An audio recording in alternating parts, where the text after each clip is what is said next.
Hello everybody, welcome to today's video. A few days back, I wrote a post on LinkedIn highlighting the differences between the earning potential and the saving potential in India versus US.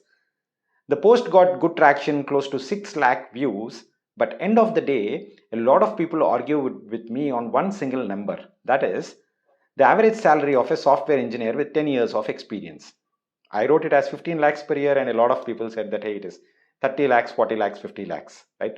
They are saying that hey, 15 lakhs would have been appropriate 10 years back, but now with the growth in salaries, a 10 years experienced software engineer could be earning close to 40 lakhs per year. Fair enough.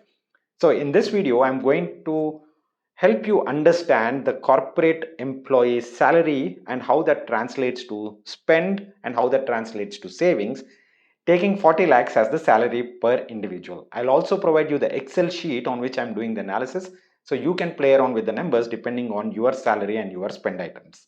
All right, so let's jump into the video and see four components. Number one, potential salary. Number two, spend. Number three, savings. Number four, taxes. And understand how we can optimize on each one of these components. So here's the great Excel that I was talking about, and I'm assuming the household salary, that is husband and wife, two partners working together and earning 80 lakhs per year. Well, I don't want to take any more chances now. If I say 15 lakhs, a lot of you would outright discard this video, right? So please understand that's the rationale. I'm assuming 80 lakhs per year. If you want to play around with the numbers, play around with the numbers. I am giving you the link to the Excel sheet in the description box. Please do press like button on this video as well if you believe this Excel would be helpful for you. So I'm assuming the salary as 80 lakhs as already mentioned, tax rate of 27%. You can go to incometax.gov.in or any of their websites and you get 27%, 30% as the tax rate. So if your household income is around 80 lakhs, your net income is 58 lakhs. All right. And after that, what we are looking is per month, the total income, household income is approximately 4 lakhs 86,000 or roughly 5 lakhs. Now, what are the different spend components? The spend components might increase or decrease for you, but again, I'm giving you the Excel, so please play around with it. I'm putting in actually conservative numbers. Understand that in this example, both husband and wife are working together, which means they do not have a lot of time for their kid or for doing a lot of household activities. So you need a lot of support to run the family, and you need to pay for any kind of support that you receive from the system. So rent is 50,000 rupees per month. Car, I'm adding EMI plus insurance plus fuel, all three together 20,000. If you actually own a SUV worth 10 lakhs, 15 lakhs, probably your EMI is itself 10, 12,000 plus fuel 5,000 plus EMI, all these things to get insurance, all these things together is coming up to 20,000 per month. But if you are purchasing an SUV which is close to 20 lakhs, then your EMI will shoot up and subsequently this number will also shoot up. Then I'm looking at the household help that you need: maid, cook, nanny, driver. You might say, I don't need a driver. Well, the point is, if both of you are working, who will drop your kid at school, right? If the schools is providing a transportation, then that transportation, you please subtract it from the school side and put it in the driver side, right? So these four are almost essential right now, okay? And on top of that, we are talking about food, which is again mandatory expense or mandatory spend that we anyways have in our day-to-day life.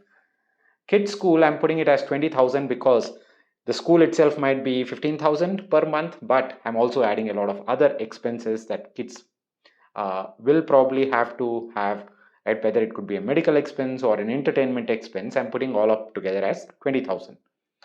Medical expenses for the entire family, OTT, diapers, entertainment, music, miscellaneous, all these things together add up to 1,89,000. Now, what this tells you is the savings per month could be 3 lakh INR if you are earning close to 80 lakhs per year as your household income. Now, in my opinion, 80 lakhs per year household income is actually very high, but a lot of people are not agreeing with me. Well, in that scenario, even earning at 80 lakhs per year, you are probably saving 3 lakhs per month, which translates to 35-36 lakhs in your annual savings per year right now. And if you are working from 30 to 60 and you are saving 30 lakhs per year, right? And you do your post retirement, let's say from 60 to 90, 30 years of your life, every single year you might be spending again 30 lakhs, 35 lakhs, right? So the savings that you have from 30 to 60 is essentially for living the same kind of lifestyle without any kind of earning from 60 to 90. Right? I hope this kind of makes sense for you until this point. Now, the one interesting thing that you might ask, hey, my salary would increase. True, your salary will increase. At the same time, the spend will also increase. Your kids' school, the overall expenses on that bucket would definitely increase. Your medical expenses would definitely increase. A lot of other things would increase. Your salary increase versus not, that's debatable. From 80 lakhs to 1 crore to 1.2 crore, that's highly debatable. But the spending will definitely increase, right? With that said, now what's the whole point of understanding this Excel, right? Number one is that you need to make sure that you are optimizing on your salary. I would rather say don't think about it as optimizing your salary, think about it as optimizing your cash inflows into your household. One of them is your monthly salary, but you need to have in this scenario to build any other kind of extra financial cushion that you need to build for yourself. You need to make sure that you have a secondary source of income, whether it is becoming an expert and becoming a consultant, right? Probably for some startups, or you are going and giving tuitions, or you are building something else as your secondary income stream is extremely important, because we are not doing a government job, right? 40 lakhs is not paid by a government job. You are in the private sector, you might lose your job anytime. So having that secondary source of income is extremely important. So cash inflows, please think about it as two terms. Number one, your salary, and number two, your secondary income.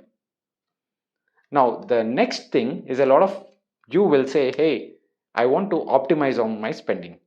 True, you have to optimize on your spending, but optimization of spending need not be, hey, I'll reduce my spending by 50% or 60%.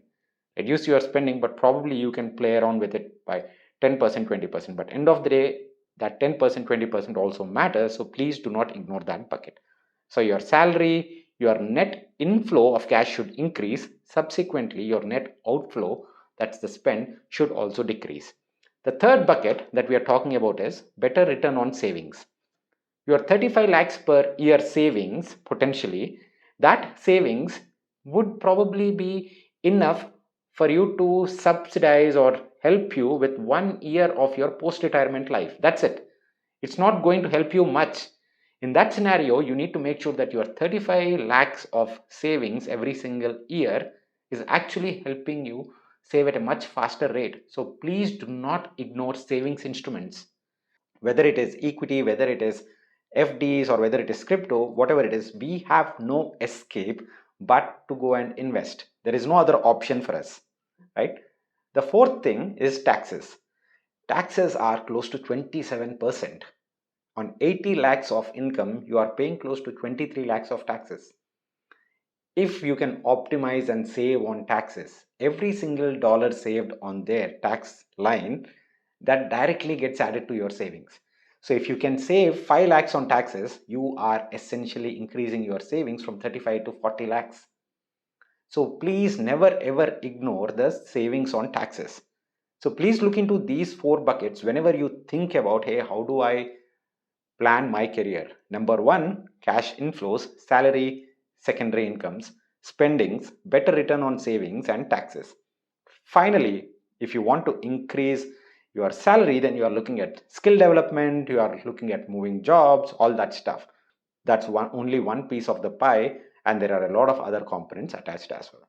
Hope this video makes sense to you, and hope it gives you an overall perspective of how you should be thinking about your career and also financial aspects, because nobody else is thinking about this for you and me. Take care guys, I'll see you again tomorrow. If you like this video, please do press on that like button and share it with your friends. Would be very helpful. Thank you so much. Bye bye.